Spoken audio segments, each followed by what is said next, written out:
सुविधा मुंबई में है उस तरह की सुविधा अगर भिवंडी में करनी है तो उसमें हम ये मान्य करते हैं कि बहुत से हम पीछे हैं। अभी ये रोड के बारे में किसी की कुछ शिकायत है नहीं। जो लोग शिकायत करते थे उनको कहीं ना कहीं कॉन्ट्रैक्टर से कुछ उम्मीद ही रहेगी, जिसके लिए वो शिकायत होती थी, ऐसा मेरा तो यहाँ पर कहना है। देखिए, काम का श्रेय लेने के लिए हर एक पक्ष अपने अपने तरीके से कोशिश करता है, लेकिन लोगों को पता है ये काम किसने किया है, किसके कार्यकाल में हुआ है, और ये काम को लेकर शुरू से लेकर लास्ट तक ये काम के लिए किसने प्रयास किया है, ये सब लोगों को मालूम है। अभी यहाँ पर तो बहुत सारे लोगों को विधायक काम ही मालूम नहीं है, खाली गटर पे जाके खड़े रहकर फोटो निकालना, ये कुछ लोग वो सोच में भी रहते, ये भी काम हमारा है, वो भी काम हमारा है। मेरे हिसाब से तो हर प्रभाग में कम से कम 5-5 आरोग्य सेंटर होना ही चाहिए। नमस्कार, हमारा नाम है शिवम झा और आप देख रहे हैं सत्यवार्ता न्यूज़। सत्यवार्ता न्यूज़ के स्पेशल शो आपकी सोच में आपका स्वागत है। हमारे साथ आज भिवंडी पूरब के पूर्व विधायक रुपेश म्हात्रे सर है। सर, स्वागत है आपका हमारे चैनल पर। सर, शहर में जो विकास की बातें होती है उसमें हमने शहर के जनप्रतिनिधियों से लेकर आम जनता तक की सोच जो हमारे दर्शक उन तक पहुंचाने की कोशिश की। इसी कड़ी में आज आपके पास आए हैं। सर, मेरा पहला सवाल है आपसे कि जो नगर पालिका हमेशा दावा करती है और जो राजनीतिक पार्टियों के लोग दावा करते हैं कि शहर में यह विकास कर रहे हैं, हम यहाँ तक विकास पहुँच चुका है, आपकी सोच के हिसाब से कितना विकास हुआ है शहर में अब तक? शहर में भिवंडी शहर जो है मुंबई से लेके 40 किलोमीटर के डिस्टेंस पे है। जिस तरह की सुविधा मुंबई में है उस तरह की सुविधा अगर भिवंडी में करनी है तो उसमें हम ये मान्य करते हैं कि बहुत से हम पीछे हैं। लेकिन फिर भी जो भिवंडी में मूलभूत जो सुविधाएं होनी चाहिए, वो मूलभूत सुविधाओं में पिछले कई सालों से मैं यहाँ का एक प्रतिनिधित्व जब से शुरू लोगों ने मुझे चुन के दिया, उस वक्त से लेके ये मूलभूत समस्याओं के लिए हमने जितना ध्यान दे के काम किया है। अभी विकास कितना पहुंचा नहीं पहुंचा इसके बारे में मैं नहीं बोलूँगा, लेकिन इतना तो मैं कहूँगा कि मैंने जो काम किए वो आपको यहाँ पर निश्चित रूप से बता सकता हूँ कि भिवंडी में तो सबसे ज़्यादा रास्तों की समस्या थी, जो कि यातायात के लिए लोगों को बहुत सारी दिक्कतें थी। बहुत सारा भिवंडी में आने जाने के लिए जो तकलीफ थी, उसमें बहुत से रास्ते जो है बहुत ज़्यादा तरीके से ख़राब हुए थे, लेकिन वो रास्ते बनाने की कोशिश हमने की। उसमें MMRDA से हमने जो कि भिवंडी में आने के लिए जो ट्रैफिक की समस्या थी, वो ट्रैफिक की समस्या कम होने के लिए वंजरपट्टी नाका ब्रिज, राजनौली नाके का जो ब्रिज है, वंजरपट्टी नाके का ब्रिज है, ये ब्रिज हमने मंजूर किया। उसके बाद भिवंडी का इंटरनल जो ट्रैफिक की समस्या थी उसके लिए जो साईं बाबा से लेके राजीव गांधी चौक एक 3.5 किलोमीटर का ये उड़ान पुल जो है आज आपके सामने है, ये भी तैयार है और वो लोगों के लिए यातायात के लिए खुला किया गया है। उसके साथ साथ जो नीचे का रोड है वो भी CC रोड करके साइड में यूटिलिटी के लिए जगह छोड़कर वो भी CC रोड करके आज वो भी लोगों को लोकार्पण किया हुआ है। और MMRDA से 52 रोड मंजूर है, लेकिन बीच में कुछ वजह के से वो पूरे रोड जो है यहाँ पर उनको सेंक्शन में कुछ तकलीफें आ गई, लेकिन उसमें से 12 रोड आज भी कंक्रीट के रोड चालू है और उसमें से बहुत से रोड आज काम कंप्लीट करके हमने वो लोगों को देने की कोशिश की है। दूसरी समस्या थी पानी की। जो पानी की समस्या थी भिवंडी शहर में, गायत्री नगर जैसा पहाड़ी इलाका है, शांति नगर जैसा पहाड़ी इलाका है, ये पहाड़ी इलाकों में पानी की दिक्कत थी। वहाँ पर हमने मुंबई महापालिका कॉरपोरेशन से पानी में 5 MLD पानी मंजूर करके वो पानी भी आज वितरित हो रहा है और लोगों की जो पानी की समस्या थी वो पानी की समस्या भी कम हुई है। खास करके भिवंडी शहर में आरोग्य के लिए जो सुविधा होनी चाहिए, इसके लिए IGM हॉस्पिटल में जो अद्ययावत सुविधाओं के लिए हमने जो इतना काम करना था उस समय किया है, लेकिन भिवंडी की लोक संख्या को देखते हुए वो हॉस्पिटल भी कम पड़ता है।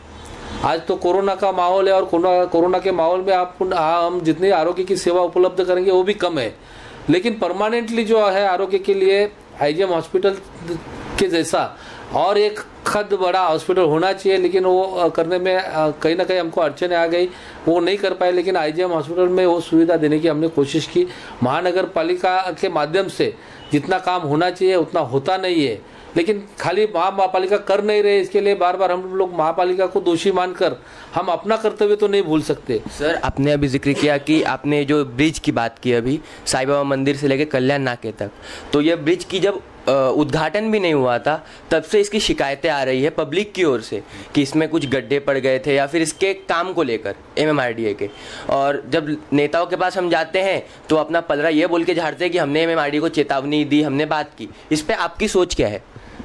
देखिए, जब से काम शुरू हुआ, ये काम जो ठेकेदार है JMC कंपनी को इसका ठेका दिया गया था MMRDA के माध्यम से, और जब काम चालू था, चालू काम में कभी ना कभी इसको जो है गर्डर नहीं है, ये ब्रिज एक दूसरे को ज्वाइंट करने का ब्रिज है, और वो ज्वाइंट करते समय अगर प्रेशर से वो उसको ज्वाइंट करने में प्रेशर लगता है, और प्रेशर मशीन से वो करते वक्त कहीं ना कहीं उसका बैलेंस क्रॉस होने की वजह से एक दो जगह ऐसा ये हुआ, लेकिन वो काम सही ढंग से हुआ नहीं, ये बोल नहीं सकते। अभी लोग इसके बारे में भले कुछ भी बोले, हम जिम्मेदारी से कहते हैं कि चालू काम में अगर कुछ होता है तो वो सही ढंग से करने के लिए फिर से कोशिश होती है। लेकिन अभी जो ब्रिज बन के खड़ा है या बन के लोगों को समर्पित किया गया है, अभी ये रोड के बारे में किसी की कुछ शिकायत है नहीं। जो लोग शिकायत करते थे उनको कहीं ना कहीं कॉन्ट्रैक्टर से कुछ उम्मीद ही रहेगी, इसके लिए वो शिकायत होती थी, ऐसा मेरा तो यहाँ पर कहना है। सर, अभी कुछ दिनों पहले ही इसी ब्रिज को लेकर एक उद्घाटन के लिए बहुत ही बड़ा राजनीतिक बखेड़ा देखने को मिला हमें, उस पर आपकी सोच? देखिए, काम का श्रेय लेने के लिए हर एक पक्ष अपने अपने तरीके से कोशिश करता है, लेकिन लोगों को पता है ये काम किसने किया है, किसके कार्यकाल में हुआ है, और ये इस काम को लेकर शुरू से लेकर लास्ट तक ये काम के लिए किसने प्रयास किया है, ये सब लोगों को मालूम है। हम आपके मालूमात के लिए इतना ही बताते हैं कि ये ब्रिज पहले तो ना साईं बाबा से राजीव गांधी चौक तक की उसको मंजूरी थी। जब MMRDA में प्रस्ताव गया तो ये ब्रिज जो है ऐश्वर्या होटल पाइपलाइन से लेके अशोक नगर इतना ही उसको मंजूरी था, लेकिन हमने वो प्लान रिवाइज कर लिया। फिर से गवर्नमेंट को बोला कि अगर हम पाइपलाइन तक ही ब्रिज सीमित रखेंगे तो आगे भी अभी डेवलपमेंट हो रही है, आगे वो डेवलपमेंट होने के बाद वहाँ ट्रैफिक की समस्या फिर से शुरू हो जाएगी, और ये ब्रिज को जो है आगे जब तक हम लेके नहीं जाएंगे तो अशोक नगर के बाद भी वहाँ पर ट्रैफिक की समस्या हमको आगे मिलेगी। तो ये प्लान रिवाइज करके हमने वो प्लान रिवाइज करने के बाद साईं बाबा से लेकर राजीव गांधी चौक तक उसको राजीव गांधी चौक को डेवलप करके ये प्लान दूसरी बार सैंक्शन कर लिया। तो उसमें भी हमारा समाधान नहीं हुआ था, तो हमने ये प्लान तीसरी बार सैंक्शन के लिए डाला था, क्योंकि इतने बड़े ब्रिज में अगर कहीं एग्जिट नहीं रहेगी तो एक आध गाड़ी बंद पड़ने के बाद वो वहाँ पर ट्रैफिक कोलैप्स हो सकती है। इसके लिए हमने तीसरी बार रिवाइज को डाला, और इसको जो है एग्जिट लिया था साईं बाबा से चढ़ने के बाद उतरने के लिए एग्जिट था हस बीबी पे, और कल्याण रोड, कल्याण जो राजीव गांधी चौक है कल्याण नाका, वहां से गोपाल नगर के पास से हम चढ़ते हैं तो उसको उतरने के लिए हमने नई बस्ती पर एक एग्जिट दिया था, और उसको भी बस MMRDA ने सैंक्शन कर दिया था, और उस तरह का काम भी शुरू था। आपके मालूमात के लिए मैं बताता हूँ, जो मार्कंडे मंदिर है वहां पर आप देख रहे हो कि एक कॉलम साइड में लेके वहाँ एग्जिट के लिए जगह आगे बनाने की कोशिश भी की थी, लेकिन उसको लोगों ने विरोध कर लिया। कुछ जो कल्याण रोड पे लोग हैं जिनका कुछ वो ब्रिज की वजह से उनको लगता था कि हमारे घर टूटेंगे या हमारे कुछ गाले टूटेंगे या कुछ चीज़ों में उनको दिक्कत आएगी, उन लोगों ने विरोध करने के बाद MMRDA ने वो प्लान एट इट इज जो दूसरी बार मंजूरी मिली थी वो मंजूरी के प्लान से फिर से काम चालू कर दिया, और आज ये ब्रिज आपको बनके मिला है। तो इसके लिए किसने क्या प्रयास किया, अगर किसके पास इसका प्रूफ रहेगा वो आके कभी भी बैठे, हम उसको सामने बैठ के चैलेंज कर सकते हैं, क्योंकि इसका पूरा प्रूफ कागज पेपर के नाम मेरे नाम से ये सब चीज है। इसके लिए मैं छाती ठोक के बोल सकता हूँ ये काम हमने किया है। इसका श्रेय अगर कोई भी लेना चाहे वो ले नहीं सकता। उद्घाटन का प्रयास भी लोगों ने किया था, हमने इससे पहले उद्घाटन हुआ था, उसका नामकरण भी नहीं हुआ था तो भी लोगों ने करवाया था, लेकिन हमने इसका कानूनी तौर से पूरी तरह से जो नियम से चलना चाहिए, कारपोरेशन में ठराव लेके स्वर्गीय बाला साहब ठाकरे उड्डान पुल ये नाम से ठराव पारित करके काम कंप्लीट होने के बाद उसका उद्घाटन भी किया था। लेकिन वो एक जैसे साईं बाबा की तरफ से हम चढ़ते हैं तो एक उसका पार्ट एक मार्गिका जो है वो कंप्लीट नहीं थी, वो मार्गिका कंप्लीट करने में थोड़ी सी लेट हुआ और वो मार्गिका का अभी बाकी लोगों ने उद्घाटन किया है। लेकिन ये ब्रिज, इसका उद्घाटन उस वक्त भी किया है और अभी ये माननीय मुख्यमंत्री जी से करवाने का था, ताकि कारपोरेशन और MMRDA मिल के दोनों साथ में संयुक्त, क्योंकि ये बड़ी वास्तु है, ये अपने शहर के लिए अगर कोई बड़ी वास्तु मिलती है तो उसका लोकार्पण बड़े पैमाने पे होना चाहिए, सब लोगों को साथ में लेके होना चाहिए। इसके लिए माननीय CM साहब, माननीय उद्धव जी ठाकरे साहब के हाथों से, वो भी ऑनलाइन से करना था, लेकिन वो प्रोग्राम पोस्टपोन हुआ।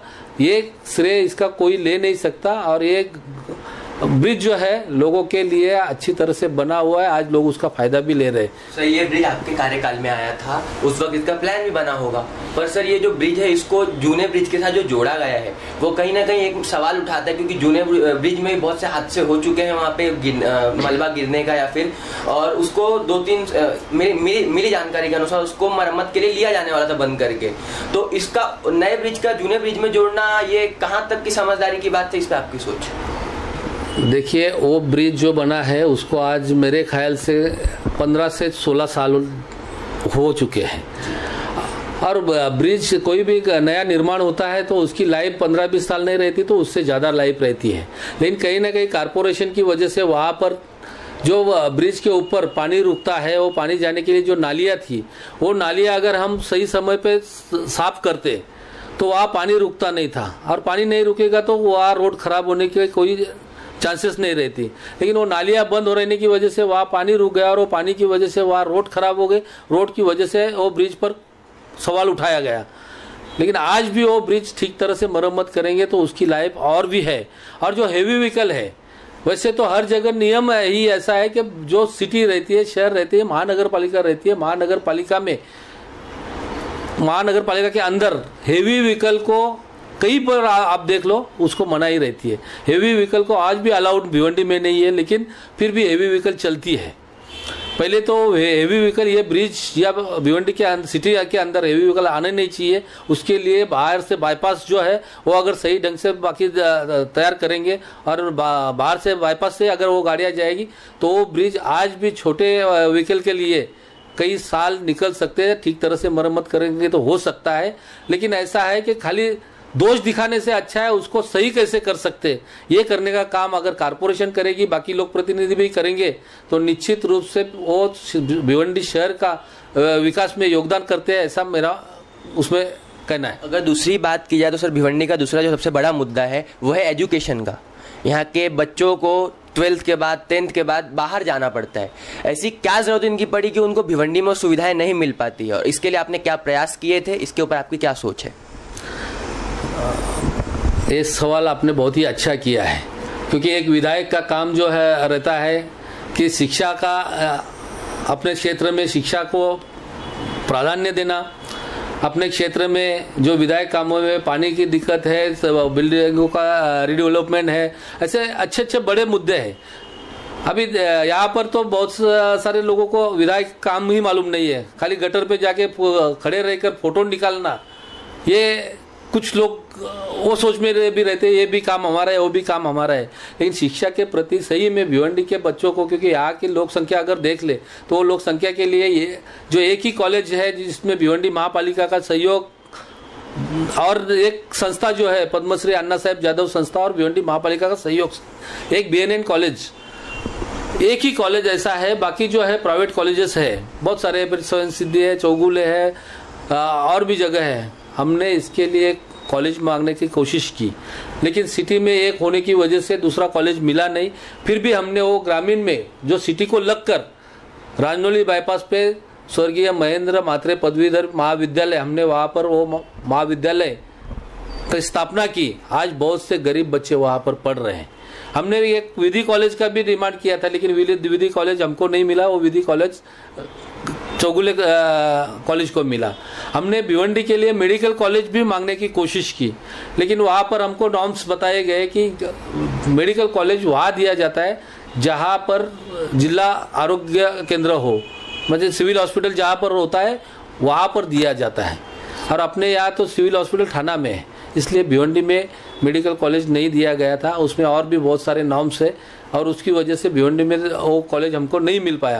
लेकिन हमारी आगे भी कोशिश रहेगी कि भिवंडी के बच्चों के एजुकेशन के लिए जो जो स्तर पर कोशिश करनी चाहिए वो निश्चित रूप से करने की हम प्रयास करेंगे और नए स्कूल का भी निर्माण करने की कोशिश रहेगी। और कॉलेज अगर गवर्नमेंट के नॉर्म्स में कुछ बदलाव आता है तो यहाँ पर भिवंडी के लिए अलग से कॉलेज भी खोलने की हमारे। आपने स्कूल की बात की सर, तो अभी कुछ दिनों पहले ही जो महानगर पालिका द्वारा संचालित जो स्कूलें थी उसमें 3 से 4 स्कूलों को सस्पेंड किया गया था मेरी जानकारी के अनुसार।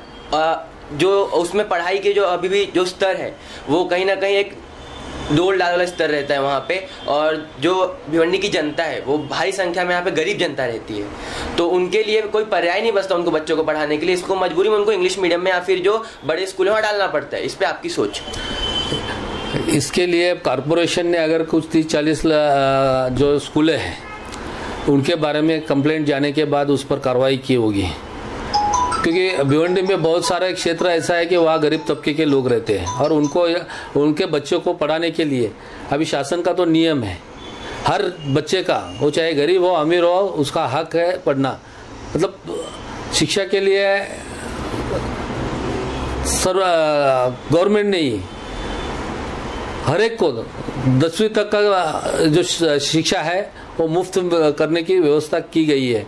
महापालिका में जो कॉरपोरेशन के स्कूल है वो कॉरपोरेशन के स्कूल और भी बढ़ाने के लिए हमने लेटर भी दिया है और वो स्कूल ज़्यादा से ज़्यादा बढ़े, ताकि लोग जो है उनको प्राइवेट स्कूलों में जाने के बजाय वही शिक्षा कॉरपोरेशन के स्कूलों में मिले, इसकी व्यवस्था करने के लिए हमारा प्रयास चालू है। सर, आपने अभी कुछ देर पहले बात किया कि हमने हमारे कार्यकाल में आईजीएम हॉस्पिटल में इतने बदलाव किए या फिर उसको बढ़ाने की कोशिश की, लेकिन सर जो अगर हम आईजीएम की बात करें तो जो महानगर पालिका के जो आरोग्य सेंटर्स है, जो 17-18 आरोग्य सेंटर्स है, अगर वो अभी देखे जाए तो खाली नाम के लिए एक्टिवेट है, वहाँ पे काम नहीं होता है, इसलिए पब्लिक को मजबूरन आईजीएम में आना पड़ता है, जिसकी वजह से आईजीएम का भार भी ज़्यादा हो जाता है, वहाँ पे नहीं संभल पाता है। तो आपके कार्यकाल में या फिर अभी भी उसकी जो स्थिति है, इस पर आपकी सोच क्या है जो आरोग्य सेंटर्स की? देखिए, आरोग्य सेंटर्स जो है प्रभाग वाइज जितने सेंटर्स किए गए हैं, अभी एक एक प्रभाग में लोक संख्या बढ़ती जा रही है, तो वहाँ पर और अभी 17 है।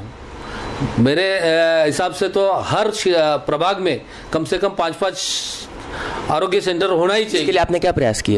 लोक संख्या के हिसाब से इसके लिए हमने कॉरपोरेशन को इससे पहले भी बोला गया, लेटर दिया है, बोला गया है कॉरपोरेशन को ये सेंटर जो है बढ़ाओ। लेकिन इससे पहले मैं आपको थोड़ा सा लेकर के चलता हूँ कि कॉरपोरेशन ही आईजीएम हॉस्पिटल चला रही थी। आईजीएम हॉस्पिटल ये कॉरपोरेशन का ही हॉस्पिटल है, लेकिन वहाँ पर जो सुविधा लोगों को मिलनी चाहिए वो नहीं मिल रही थी, या कॉरपोरेशन वो चलाने में सक्षम नहीं था। इसके लिए हमने वो डिमांड करके वो भी मालूमात आपको हम देंगे कि वो हमारी डिमांड थी। हमारे साथ यहाँ पश्चिम के तत्कालीन जो एमएलए थे रशीद ताहिर साहब, हम दोनों ने प्रयास करके कॉरपोरेशन से वो हॉस्पिटल शासन को वहाँ पर शासन ले और शासन चलाए, इसके लिए डिमांड किया और वो डिमांड वहाँ तत्कालीन जो हमारे राज्यकर्ता थे उन्होंने मंजूर करके आज वो शासन चला रहे हैं। अगर इस तरह से कॉरपोरेशन ये अगर प्रभाग समितियों में जो अपना आरोग्य केंद्र है ये नहीं चला पाएंगे तो आगे चल के इसके लिए भी कुछ ना कुछ अलग सोचना पड़ेगा। ये मेरा उस पर खास करके ये है। अभी एक जो हाल का मुद्दा है वो है अति धोखादायक बिल्डिंग जो एक गिरी, जिसके ऊपर आपने भी दौरा किया था और आपके जो पालक मंत्री है या फिर वहाँ पे बहुत से मंत्रियों ने दौरा किया था, आपके पालक मंत्री जी ने वहाँ पे कुछ कॉम्पनसेशन सेशन किया था। लेकिन सर ऐसी क्या मजबूरी थी कि नगर पालिका हमेशा ये बोल के पल्ला झाड़ती है कि हमने नोटिस दिया था? क्या खाली उनका काम नोटिस देना है आपकी सोच के हिसाब से? देखिए, ये जो विषय है ये विषय पे बहुत बार चर्चा हुई है और बहुत बार चर्चा में हमने शुरू से लेकर लास्ट तक का जो है पूरा ये बताया है। मैं आपको भी बताना चाहूँगा, आपके माध्यम से लोगों को बताना चाहूँगा, भिवंडी शहर की रचना ही इस तरह की है कि शुरू में भिवंडी शहर में पावरलूम के कारखाने बनते थे, नीचे कारखाना बन गया, जैसे पावरलूम का जो मालिक है उसको उसमें इनकम होती गई, उन्होंने कारागिर को रहने के लिए उसके ऊपर स्लैब डाल के बना दिया, उसके बाद कमाई होने के बाद खुद को रहने के लिए ऐसे ग्राउंड प्लस 2-3 मंजिले की जो बिल्डिंगें हैं ये टाइप में बनती गई। यहाँ कोई प्लानिंग नहीं। भिवंडी का अगर 75% बांधकाम देखा जाएगा तो अनलीगल है या तो 1, 2, 3 के माध्यम से बनाया गया है, जिसको कानूनी तौर से लीगल नहीं कहा जा सकता। इस तरह की बिल्डिंग, और वो बिल्डिंग 30-35 साल पुरानी बिल्डिंगें हैं, और उसमें पावर लूम का जो पावर लूम चालू रहते थे उसके वाइब्रेशन की वजह से वो बिल्डिंगों की लाइफ और कम होती गई, और वो बिल्डिंग अभी जर्जर स्वरूप में आ गई है। उसको खाली करने के लिए जब कॉरपोरेशन नोटिस देती है, कॉरपोरेशन उनका पानी कट करती है, लाइट कट करती है, उसके बाद भी लोग वहाँ से निकलते नहीं। इसको कारण ये है कि पहले जो था भाड़ुतरे और जो जगह मालक है, इनमें एक पहले करार होता था, उसको पगड़ी, जो पगड़ी सिस्टम से करार होता था कि कुछ भाड़ा या कुछ उनको थोड़ी सी रकम देकर पगड़ी सिस्टम में वो बहुत दिनों से चलता था। इनके झगड़े में ये लोग खाली करने में तैयार नहीं होते थे, क्योंकि अगर खाली करेंगे तो टेनेंट को लगता था कि हमारा कब्जा है या हमारी जो प्रॉपर्टी वो चली जाएगी, और जो जगह मालक रहता था उसको ऐसा लगता है कि इनकी मरम्मत किए बगैर ये जगह खाली करके हमको मिलनी चाहिए। ये सोच की वजह से बहुत से लोग वो बिल्डिंगें खाली नहीं करते थे। इसके लिए हमने पिछले 5 साल पहले एक पर्याय निकाला था, क्योंकि बहुत से हादसे भिवंडी में बिल्डिंग गिरने के हुए। उसके बाद में पालक मंत्री जी हम सब बैठ के एक पर्याय निकाला कि जो लोग भाड़ुतरी टेनेंट लोग हैं वो वहाँ पर जितने रहते हैं उनका जो एरिया रहेगा उसका सर्टिफिकेट बना के बाकायदा उनको कॉरपोरेशन देगी, और जब जगह मालिक वहाँ पर रीडेवलपमेंट करता है तो रीडेवलपमेंट के समय परमिशन उस बेस पर देना है कि जो टेनेंट लोग हैं उनका एरिया उनको बना के मिलना चाहिए, तो ही उनको परमिशन दी जाएगी। इस तरह का सर्टिफिकेट भी लोगों को दिया गया जब कुछ लोग खाली करना शुरू कर दिए, नहीं तो इससे पहले तो बिल्कुल खाली नहीं करते थे। लेकिन ये शॉर्टकट पर्याय हुआ, लेकिन ये परमानेंट सोल्यूशन के लिए हमने गवर्नमेंट से ये डिमांड की थी कि ये रीडेवलपमेंट के लिए क्लस्टर योजना जो है, क्लस्टर योजना के माध्यम से रीडेवलपमेंट होनी चाहिए। क्लस्टर योजना की वजह से एफएसआई ज़्यादा मिलेगा, जो बनाएगा उसको भी प्रॉफिट हो जाएगा, वो जिनका एरिया है उनको बना के भी दे सकता है, जिनकी जगह है उसको भी उसमें प्रॉफिट हो सकता है, और जो डेवलपमेंट करेगा उसको भी अच्छी तरह से प्रॉफिट हो जाएगा और सही ढंग से रीडेवलपमेंट हो सकता है। और इसके लिए वो क्लस्टर डेवलपमेंट की डिमांड हमने की थी। अभी ये जो बिल्डिंग गिरी इसमें सम्मानीय हमारे पालक मंत्री एकनाथ जी शिंदे साहब, जैसे उनको पता चला तुरंत आने के बाद उन्होंने जो मृतक थे उनके रिलेटिव जो है उनको 5 लाख रुपया कंपनसेशन देने का डिक्लेयर भी कर दिया, बिना किसी के डिमांड। किसी ने मांगा नहीं कि कितना देना चाहिए, लेकिन उन्होंने डायरेक्टली उनको कॉम्पनसेशन दिया, और जो लोग इंजर्ड हैं उनके लिए 1 लाख रुपए की मंजूरी दे दी। और वहाँ पर आप लोगों को पता है रात में बिल्डिंग कोलैप्स हुई, वो बिल्डिंग को कॉरपोरेशन से हमने मालूमात ली तो 3 बार उन्होंने नोटिस देने का काम किया था, लेकिन कहीं ना कहीं लोगों को हमारी आपके माध्यम से विनती है, आह्वान है कि आप आपके प्रॉपर्टी के लिए आपके जान को जोखिम में मत डालो। आपको अगर कॉरपोरेशन से नोटिस मिलती है, अगर धोखादायक है, अति धोखादायक है, तो उसको खाली करो, आपका एरिया कहीं जाएगा नहीं, आपको आपकी प्रॉपर्टी निश्चित रूप से मिलेगी। और आप ये प्रॉपर्टी के लिए जान की जोखिम ना लेते हुए, कॉरपोरेशन तो नोटिस देने के बाद उनको लगता है कि हमारा काम हो गया, लेकिन इस तरह से ना करते हुए कॉरपोरेशन ने भी देखना चाहिए जो अति धोखादायक इमारत है उसको तुरंत खाली करके सील करना चाहिए, चाहे उसके लिए जबरदस्ती क्यों ना करना पड़े, वो करनी चाहिए, क्योंकि हमको लोगों के जान को बचाना ये हमारी प्रायोरिटी होनी चाहिए। सर, कॉरपोरेशन की आपने बात की, खाली नोटिस देते हैं। सर, अगर हम देखा जाए तो भिवंडी में कॉरपोरेशन की बहुत सी ऐसी जगह है जो खाली पड़ी है, क्या वहाँ पे कैंप बना के तात्कालीन तत्परता के लिए वो लोगों को वहाँ शिफ्ट नहीं कर सकती कॉरपोरेशन? इसमें हर जगह भ्रष्टाचार होता है, इस पर आपका क्या सोच है? निश्चित रूप से कॉरपोरेशन में रहने वाले जो लोग हैं, हम अगर उनसे टैक्सेस लेते हैं, जो लोग अपने शहर में रहते हैं उनके जान की, उनके हर चीज़ की जिम्मेदारी हमारी कॉरपोरेशन की ही होनी चाहिए। और कॉरपोरेशन ने उसके लिए अगर लोगों को कुछ दिक्कत है तो वहाँ पर उनको जो रिलीफ सेंटर बनने चाहिए, और रिलीफ सेंटर बना के वहाँ पर लोगों की रहने की व्यवस्था करनी चाहिए। जब तक उनका खुद का रहने का ये होता नहीं, उनके खाने पीने तक की व्यवस्था करनी चाहिए। ये कॉरपोरेशन का काम है, लेकिन कहीं ना कहीं कॉरपोरेशन इसमें निश्चित रूप से दोषी है। अगर हम उनका सही काम वो लोग करने लग जाएंगे तो लोग भी उनको सहयोग निश्चित रूप से करेंगे। कॉरपोरेशन की अगर हम भ्रष्टाचार की बात करें तो सर, अभी जो भिनार में एक प्रोजेक्ट चालू है, वहाँ पे हमारी सूत्रों के अनुसार वो खाली सिर्फ 15% डेवलपमेंट, मतलब 15% की रेट पर डेवलपमेंट में दिया गया है। इस पर आपकी सोच क्या है? बहुत सी जगह हम आपको ये तो आप पोगाव की बता रहे हैं, दामनकर नाके जैसा अच्छा स्पॉट है, वहाँ पर सनशाइन बिल्डिंग बनी हुई है, वहाँ भी एक सामाजिक केंद्र के नाम से रिजर्वेशन का क्लॉज डाल के उनको वो बिल्डिंग बनाने की परमिशन दी थी, लेकिन वो बिल्डर ने वो बनाया नहीं है। उसके पेपर आज भी व्हाट्सएप फेसबुक ग्रुप पे घूम रहे, लेकिन उस पर कार्रवाई होती नहीं। कहीं ना कहीं ये पॉलिटिकल प्रेशर के अंदर ये महापालिका काम करती है, ऐसा मेरा आरोप है। इसका उपाय, इसके लिए जो लोग कारपोरेशन में बैठे हैं, लोक प्रतिनिधि है, लोगों के नुमाइंदे हैं, पहले तो उन लोगों ने ये अनलीगल कामों को ये नहीं देना चाहिए, जो संरक्षण दे रहे हैं वो देना नहीं चाहिए। और दूसरी बात, इस तरह से अगर देंगे, इसमें अगर कारपोरेशन के अधिकारी भी दोषी निकलेंगे तो हमने इससे पहले भी एक रोड में जो लोगों ने भ्रष्टाचार करने की कोशिश की थी उनके खिलाफ असेंबली में वो सवाल उठाया था और उस सवाल में 5 इंजीनियर को सस्पेंड किया गया था।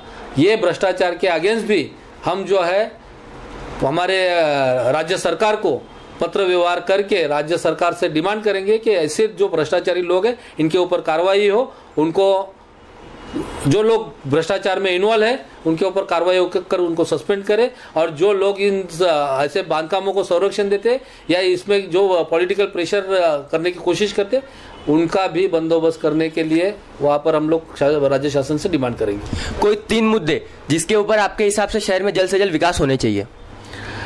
देखिए, 3 मुद्दों में भिवंडी शहर का विकास हो ही नहीं सकता है, क्योंकि भिवंडी शहर के विकास के लिए बहुत सारे मुद्दे हैं। हर एक ने अपने जिम्मेदारी से थोड़ा थोड़ा काम अगर हम करते जाएंगे तो निश्चित रूप से भिवंडी का विकास हो सकता है। इसमें खास करके स्वच्छता के लिए सब लोगों ने प्राधान्य देना चाहिए, क्योंकि हम देखते हैं बाकी शहरों से की तुलना से भिवंडी शहर में स्वच्छता का अभाव है।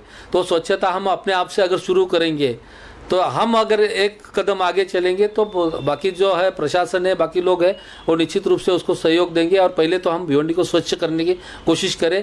बाकी जो है मूलभूत सुविधाओं में जैसे रास्तों की अभी भी बहुत सारी समस्या है, खत्म हुई नहीं, वो रास्ते भी जल्द से जल्द बने ताकि भिवंडी का या तो यातायात का समस्या है, ट्रैफिक जैसी समस्या ये दूर हो जाए। और भिवंडी में सबसे बड़ी आरोग्य की समस्या है, आरोग्य के समस्या के लिए काम करेंगे तो निश्चित रूप से भिवंडी की शहर कहीं ना कहीं अच्छी तरह से विकास के रूप में दिख सकता है। जैसे यातायात की समस्या को ये करने के लिए रोड होने चाहिए, उसके बाद में ट्रैफिक कम होने के लिए जो उपाय योजना होनी चाहिए। इसके लिए खास करके भिवंडी की कनेक्टिविटी के लिए हमने एक प्रयास और भी किया था। जैसे मुंबई को डायरेक्ट कनेक्ट होने के लिए जो मंत्रालय से बेस्ट की बस चलती है, वो बेस्ट की बस साई बाबा तक लाने के लिए हमने कोशिश की थी, लेकिन मुंबई महापालिका ने वो नहीं देते हुए, क्योंकि वो मुंबई महापालिका के क्षेत्र में ही चलती है, तो उन्होंने उनके जो कि यूनियन है, वो यूनियन के विरोध की वजह से वो यहाँ पर नहीं ला सके।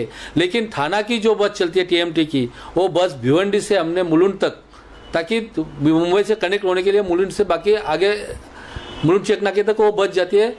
वो बस चालू होने की वजह से विद्यार्थियों की समस्या हल हो गई, बहुत से लोग जो मुंबई में काम के लिए जाने वाले थे उनकी समस्या हल हो गई, लेकिन इसमें हमारा समाधान हुआ नहीं। ये कनेक्टिविटी आगे भी बढ़नी चाहिए। इसके लिए जब नागपुर में मेट्रो का ऐलान किया गया तो हमने भिवंडी के लिए मेट्रो का वहाँ पर, अगर नागपुर को आप मेट्रो दे सकते हो तो भिवंडी शहर जो है मुंबई से 40-50 किलोमीटर पे है, यहाँ पर भी मेट्रो होनी चाहिए। यह डिमांड हमने वहाँ पर लगा के रख दी और उसका हमको अच्छा ये भी मिल गया कि गवर्नमेंट ने मेट्रो भिवंडी के लिए सैंक्शन कर दी। थाना से लेके कापुर बावड़ी, भिवंडी, कल्याण, इस तरह का जो मेट्रो लोगों के आने जाने के लिए, यातायात के लिए, वो मेट्रो भी आने वाले समय में बनेगी, उसकी मंजूरी मिली, उसका काम आज चालू है और कुछ ही दिनों में वो भी मेट्रो लोगों की सेवा में आ जाएगी। तो ये भिवंडी के लिए सबसे बड़ी कनेक्टिविटी हो सकती है और ये कनेक्टिविटी होने के बाद निश्चित रूप से भिवंडी या मुंबई, थाना मुंबई के बराबरी में यहाँ पर लोगों के रहन सहन भी बदल सकता है। तो ये सबसे बड़े काम जो है ये होने के बाद भिवंडी का विकास हो सकता है, ये मेरा यहाँ पर कहना है। धन्यवाद। ये थे हमारे साथ भिवंडी पूरब के पूर्व विधायक रुपेश म्हात्रे सर। हमने अभी आप तक इनकी सोच पहुंचाने की कोशिश की। अगले एपिसोड में किसी और राजनीतिक दल के नेता या फिर समाज सेवक या फिर आम जनता तक की सोच आप तक पहुंचाएंगे। धन्यवाद। सत्य वार्ता की ताज़ा खबरें सबसे पहले देखने के लिए नीचे दिए गए लाल बटन को दबाकर सब्सक्राइब करें, बेल आइकन दबाना ना भूलें, साथ ही लाइक एंड शेयर।